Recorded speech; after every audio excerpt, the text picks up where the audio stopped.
السلام علیکم ورحمۃ اللہ تعالی وبرکاتہ۔ السلام علیکم ورحمۃ اللہ تعالی وبرکاتہ۔ الحمد للہ رب العالمین والصلاة والسلام علی خاتم الانبیاء والمرسلین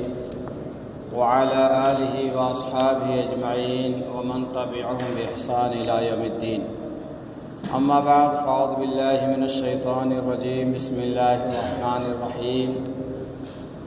الم تر الی الملأ من بنی اسرائیل من بعد موسیٰ اذ قالوا لنبی اللہم ابعث لنا ملکا نقاتل فی سبیل اللہ۔ صدق اللہ مولانا العظیم وصدق رسولہ النبی الامین الکریم، ونحن على ذلك لمن الشاہدین والشاکرین والحمد للہ رب العالمین۔ مولاي صل وسلم دائما ابدا على حبيبك خير الخلق كلهم، والحبيب الذي ترجى شفاعته لكل هول من الاهوال مقتحم،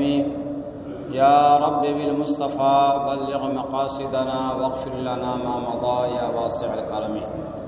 نويت سنة الاعتكاف۔ محترم حاضرین کرام، اللہ تبارک و تعالیٰ کے فضل و کرم سے 11 روزے مکمل ہوئے اور تراویح میں ہم اور آپ نے تقریباً 15 پارے سماعت فرمائے، لیکن ہمارا درس قرآن کا جو سلسلہ ہے ابھی دوسرے پارے میں ہے، کیونکہ وقت بھی مختصر ہوتا ہے اور اہم واقعات ہیں، کس کو بیان کیا جائے کس کو چھوڑا جائے، اسی انداز میں بڑے سلو انداز میں ہم جو ہے بعض آیت کریمہ کا ترجمہ اور تفسیر سماعت کر رہے ہیں۔ آج جو آیت کریمہ میں نے تلاوت کی سورہ بقرہ دوسرے پارے کی 246ویں آیت کریمہ ہے۔ اللہ تبارک و تعالیٰ نے ارشاد فرمایا، الم تر الی الملأ من بنی اسرائیل من بعد موسیٰ، یعنی اے محبوب کیا تم نے نہ دیکھا بنی اسرائیل کے ایک گروہ کو جو موسیٰ کے بعد ہوا۔ فرمایا گیا کہ حضرت موسیٰ علیہ السلام کے زمانے کے بعد کئی ایک انبیاء کرام تشریف لائے، جیسے حضرت کالب، حضرت حزقیل، حضرت الیاس، حضرت الیسع، اور اس کے بعد حضرت اشمویل، بعض روایتوں میں ان کا نام شمویل علیہ السلام بتایا جاتا ہے۔ تو فرمایا گیا کہ جو ہے ایک ایسا دور گزرا ہے اس زمانے میں جب بنی اسرائیل کے لوگ گناہوں میں مبتلا ہو گئے اور کوئی نبی موجود نہ تھا، یہاں تک کہ شرک اور بت پرستی میں بھی جو ہے مبتلا ہو گئے، بہت ساری ان کے اندر جو ہے خامیاں اور برائیاں شامل ہو گئی۔ تو فرمایا گیا قوم جالوت، جو عمالقہ بھی جس کو کہا جاتا ہے، وہ ان پر مسلط ہو گئی اور ان لوگوں کو نہایت بے دردی کے ساتھ انہیں مارا پیٹا قتل کیا، یہاں تک کہ جو ہے ان کے علاقوں پر جو ہے انہوں نے قبضہ کر لیا، اور وہ اس طرح انداز میں ان پر ظلم و ستم کیے کہ ان کے نوجوانوں کو، ان کے شہزادوں کو قتل بھی کیے اور گرفتار کیے، اور جو بنی اسرائیل کے لوگ تھے بالکل لاچاری اور مجبوری میں وقت گزار رہے تھے، یہاں تک کہ اس زمانے میں کوئی بھی بنی اسرائیل کے وہ جو انبیاء کرام کا سلسلہ چل رہا تھا، کوئی نبی نہیں تھا، یہاں تک کہ ایک خاتون تھی، صرف وہ جو ہے جو انبیاء کرام کے خاندانوں میں سے جو رہ گئی تھی وہ بھی جو امید اور حمل سے تھی، باقی جو ہے کوئی فرمایا گیا کہ کوئی بھی انبیاء کرام میں سے اس وقت موجود نہ تھا۔ اب جو ہے ان خاتون کے یہاں جب بچہ پیدا ہوا، انہوں نے اس کا نام اشمویل رکھا، جو عبرانی زبان میں ہوتا ہے اللہ ہماری دعا سن لے، انہوں نے وہ نام رکھا اور اپنے بیٹے کو پڑھنے کے لیے بیت المقدس کے اندر جو بھیجا، جو ایک بہت ہی بزرگ کبیر السن جو ہے بزرگ تھے جو توریت کو جانتے تھے، ان کے پاس ان کو رکھا کہ ان کو آپ تعلیم دیں، انہیں توریت سکھائیں اور انہیں نیک بنائیں۔ انہیں پتہ نہیں تھا کہ آگے چل کے نبی بننے والے ہیں، بہرحال انہوں نے اچھی تعلیم و تربیت کے لیے اپنے بیٹے کو توریت سیکھنے کے لیے جو بیت المقدس کے اندر بزرگان دین علماء تھے ان کے پاس رکھ دیا، وہاں پر وہ جو ہے علم دین حاصل کرتے رہے، یہاں تک کہ جب بالغ ہو گئے۔ اس موقع کا واقعہ کہ چونکہ جیسے بورڈنگ کا مدرسہ ہوتا ہے، اسی طرح جو ہے وہ وہاں اپنے استاد کے پاس رہتے تھے، علم سیکھتے تھے۔ ایک رات کا ایسا واقعہ پیش آیا کہ جو وہ سو رہے تھے اور اچانک جو ہے ان کے استاد کی آواز میں کوئی پکارا، یا اشمویل، جیسی انہوں نے آواز سنا تو فوراً اٹھ کر کے جو ڈھونڈنے لگے آخر آواز دینے والا کون ہے، لیکن کوئی موجود نہیں تھا۔ یہاں تک کہ اپنے استاد سے جا کر انہوں نے پوچھا کہ حضرت آپ نے مجھے پکارا ہے؟ تو وہ بزرگ جو ہے استاد یہ سمجھ کر کہیں بچہ ڈر نہ جائے انہوں نے کوئی جواب نہیں دیا اور فرمایا کہ جاؤ سو جاؤ۔ وہ جب سونے چلے گئے دوبارہ پھر جو ہے حضرت جبریل علیہ السلام پکار رہے تھے، لیکن جو ہے ان کے استاد کی آواز میں اور نظر بھی نہیں آتے تھے، وہ پکار کر کے غائب ہو جاتے۔ جب وہ بیدار ہوتے جا کر کے استاد سے پوچھتے حضرت آپ نے مجھے پکارا ہے، آپ نے مجھے آواز دیا ہے؟ تو انہوں نے کہا کہ جو ہے جاؤ سو جاؤ، اگر دوبارہ جو ہے تمہیں پکارے یا آواز دے تو جواب نہیں دینا۔ یہاں تک وہ جا کر کے سو گئے اور تیسری مرتبہ حضرت جبریل علیہ السلام ظاہر ہوئے اور انہوں نے سلام پیش کیا اور کہا کہ جو ہے اے اشمعیل، اللہ تبارک و تعالیٰ نے آپ کو نبوت کے مرتبے پر فائز فرمایا ہے، آپ آج سے نبی ہو گئے ہیں اور جائیے اپنے قوم کو جو ہے دین کی طرف بلائیے۔ یہاں تک کہ جب وہ جو ہے اپنے قوم کی طرف تشریف لے گئے اور انہوں نے کہا کہ مجھے اللہ تبارک و تعالیٰ نے نبی بنا کر کے بھیجا ہے، لوگ کہنے لگے آپ کی عمر ہی کیا ہے، آپ ابھی تو تھوڑے دن پہلے پیدا ہوئے اور آپ بولتے ہیں نبی ہیں، اتنا جلدی نبی کیسے ہو گئے؟ انہوں نے کہا کہ اللہ تبارک و تعالیٰ نے مجھے اس کام کے لیے چن لیا ہے اور مجھے جو ہے نبی بنا کر کے بھیجا ہے۔ یہاں تک کہ ان لوگوں نے کہا کہ اگر آپ اللہ کے نبی ہیں تو آپ ہمارے لیے ایک بادشاہ مقرر کر دیں، جو بادشاہ جو ہے ایسا ہو جس کے ساتھ میں ہم جو ہے کفار مشرکین جو جالوت قوم ہے ان سے مقابلہ کریں، ان سے لڑیں۔ تو قرآن کریم کے اندر بیان کیا گیا اذ قالوا لنبی اللہم ابعث لنا ملکا نقاتل فی سبیل اللہ،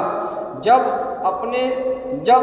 اپنے ایک پیغمبر سے بولے ہمارے لیے کھڑا کر دو ایک بادشاہ کہ ہم خدا کی راہ میں لڑیں، یعنی لوگوں نے کہا کہ اگر آپ اللہ کے نبی ہیں تو ہمارے لیے ایک بادشاہ مقرر کر دیں جن کے ساتھ مل کر کے جو ہے قوم عمالقہ کے ساتھ مقابلہ کریں۔ تو نبی نے کیا فرمایا؟ قال هل عصیتم ان کتب علیکم القتال والا تقاتلوا، نبی نے فرمایا کیا تمہارے انداز ایسے ہیں کہ تم پر جہاد فرض کیا جائے تو تم پھر نہ کرو، یعنی انہوں نے کہا کہ کیا تم اس کے لیے تیار ہو؟ کہیں ایسا تو نہیں ہے کہ تم پر جہاد فرض ہو جائے اور پتہ چلا جب لڑنے کی باری آئے تو پھر جاؤ۔ تو ان لوگوں نے کیا کہا؟ قالوا وما لنا الا نقاتل فی سبیل اللہ وقد اخرجنا من دیارنا وابنائنا، بولے ہمیں کیا ہوا کہ ہم اللہ کی راہ میں نہ لڑیں حالانکہ ہم نکالے گئے اپنے وطن اور اپنے اولاد سے، یعنی لوگوں نے کہا کہ ہم کیسے نہیں لڑیں گے، اگر ہم پر جہاد فرض ہو جائے گا ہم ضرور لڑیں گے، مقابلہ کریں گے، کیونکہ جو ہے ہمیں ہمارے گھروں سے نکالا گیا، ہمارے اولادوں سے جدا کیا گیا، یہاں تک کہ ہمارے اولادوں کو قتل و غارت کر کے ان کو قیدی بنایا گیا، تو ہمیں جو ہے کون سی بات مانے رہ جاتی ہے کہ ہم جو ہے مقابلہ نہیں کریں گے یا ان سے لڑیں گے نہیں۔ یہاں تک کہ فرمایا گیا فلما كتب عليهم القتال تولوا الا قليلا منهم، پھر جب ان پر جہاد فرض کیا گیا منہ پھیر گئے مگر ان میں کے تھوڑے، یعنی جب جہاد فرض ہوا تو صرف تھوڑے ہی جو ہے اس کے لیے تیار ہوئے، بتایا گیا ان کی تعداد بھی 313 تھی، باقی جو ہے سارے کے سارے جو ہے گویا کہ دامن چھڑا لیے اور پیچھے بھاگ گئے اور لڑنے کے لیے جو ہے تیار نہیں ہوئے۔ آگے فرمایا گیا واللہ علیم بالظالمین، اور اللہ خوب جانتا ہے ظالموں کو۔ وقال لهم نبيهم ان الله قد بعث لكم طالوت ملكا قالوا ان يكون له الملك علينا ونحن احق بالملك منه ولم يؤت سعة من المال، فرمایا گیا اور ان سے ان کے نبی نے فرمایا بے شک اللہ نے طالوت کو تمہارا بادشاہ بنا کر کے بھیجا ہے، بولے اسے ہم پر بادشاہی کیوں کر ہوگی اور ہم اس سے زیادہ سلطنت کے مستحق ہیں اور اس سے مال میں بھی وسعت نہیں دی گئی ہے، یعنی جب نبی نے جو ہے ان کے لیے بادشاہ مقرر کیا طالوت،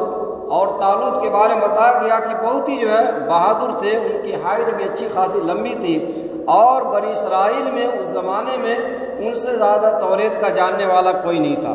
اور حضرت اشمعیل علیہ السلام کو ایک ڈنڈا عرصہ دیا گیا تھا اللہ تعالیٰ کی طرف سے کہ ان کا بادشاہ وہی ہوگا جس کی ہائٹ جو ہے اس عصا اور ڈنڈے کے برابر ہو، اور جب اس ڈنڈے سے جو ہے ماپ کیا گیا، ناپا گیا، تو حضرت طالوت جو بنیامین کے اولادوں میں سے ہوتے تھے ان کی ہائٹ جو ہے اس عصا کے برابر ہوئی تو انہوں نے فرمایا کہ یہ تمہارے بادشاہ ہیں۔ جب لوگوں کو بتایا گیا طالوت جو تمہارے بادشاہ ہیں اور یہ چنے گئے ہیں تو لوگوں نے اعتراض کرنا شروع کر دیا، یہ کیسے بادشاہ ہو جائیں گے، ان کے پاس تو مال و دولت بھی نہیں ہے۔ اور بادشاہت جو آتی تھی یعقوب علیہ السلام کے جو دوسرے بیٹے یہود اور جو ہے فرمایا گیا لاوا، ان کے جو ہے اولادوں میں سے جو ہوتے تھے تو کوئی نبی ہوتے تھے، کوئی بادشاہ ہوتے تھے۔ تو یہ تو حضرت یعقوب علیہ السلام کے لاوی یا جو ہے کہہ لیجئے دوسرے بیٹے یہودا، ان کے خاندان سے نہیں ہے، تو یہ کیسے بادشاہ ہو جائیں گے؟ تو ان لوگوں کا کہنا یہ ہے یہ بادشاہ نہیں ہو سکتے۔ حالانکہ یعقوب علیہ السلام کے جو 12 بیٹے تھے اس میں جو ہے یہودا، لاوی یہ جو ہے وہ دوسرے بھائیوں میں تھے، اور حضرت بنیامین اور حضرت یوسف علیہ السلام یہ جو ہے دوسرے ماں سے تھے۔ تو گویا کہ ان کا کہنا تھا یہ بنیامین کے اولاد میں سے یہ بادشاہ کیسے ہو سکتے ہیں، ان کے پاس مال بھی نہیں ہے اور ہم جو ہے زیادہ حقدار ہے کہ ہم بادشاہ ہوئیں کیونکہ ہمارے پاس مال و دولت بھی ہے۔ تو اللہ تبارک و تعالیٰ نے کیا جواب دیا؟ قال ان اللہ اصطفاہ علیکم وزادہ بسطۃ فی العلم والجسم واللہ یؤتی ملکہ من یشاء واللہ واسع علیم۔ فرمایا گیا اسے اللہ نے تم پر چن لیا ہے اور اسے علم اور جسم میں کشادگی زیادہ دی ہے۔ یعنی فرمایا گیا کہ اللہ تعالیٰ نے ان کو بادشاہ چنا ہے، یہ بھلے ان کے پاس مال و دولت نہیں ہے لیکن جو بادشاہت کے لیے چیز چاہیے وہ ان کے پاس موجود ہے۔ وہ کیا؟ علم ہے، کیونکہ اس زمانے میں بنی اسرائیل میں توریت کے سب سے زیادہ جاننے والے وہی تھے، اور ان کی صحت اور باڈی بھی جو ہے سب سے اچھی تھی، اور حکومت چلانے کے لیے علم بھی چاہیے اور طاقت و قوت بھی چاہیے۔ تو اللہ تبارک و تعالیٰ نے فرمایا کہ یہ چیز جو ہے ان کے اندر موجود ہے، اور اسی وجہ سے انہیں جو ہے بادشاہ جو ہے چنا گیا۔ پتہ کیا چلا؟ علم ایک ایسی چیز ہے کہ جو ہر موقع پر کام آتی ہے، چاہے دین کا علم ہو یا دنیا کا علم ہو۔ اگر بندہ علم والا ہوتا تو ہر میدان میں اس کو کامیابی ملتی ہے۔ حالانکہ جو ہے وہاں پر کبھی انہوں نے سوچا بھی نہیں ہوگا ہم اپنے قوم کے بادشاہ ہوں گے، لیکن انہوں نے علم دین حاصل کیا تھا، توریت جانتے تھے، اور صحت بھی ان کی ماشاءاللہ اچھی تھی، تو اللہ تبارک و تعالیٰ نے ان کے قوم کا بادشاہ چن لیا۔ تو گویا کہ علم جو ہے ہر مقام پر مرتبہ عطا فرماتا ہے۔ اور آگے فرمایا گیا واللہ یؤتی ملکہ من یشاء واللہ واسع علیم، اور اللہ اپنا ملک جسے چاہے دے،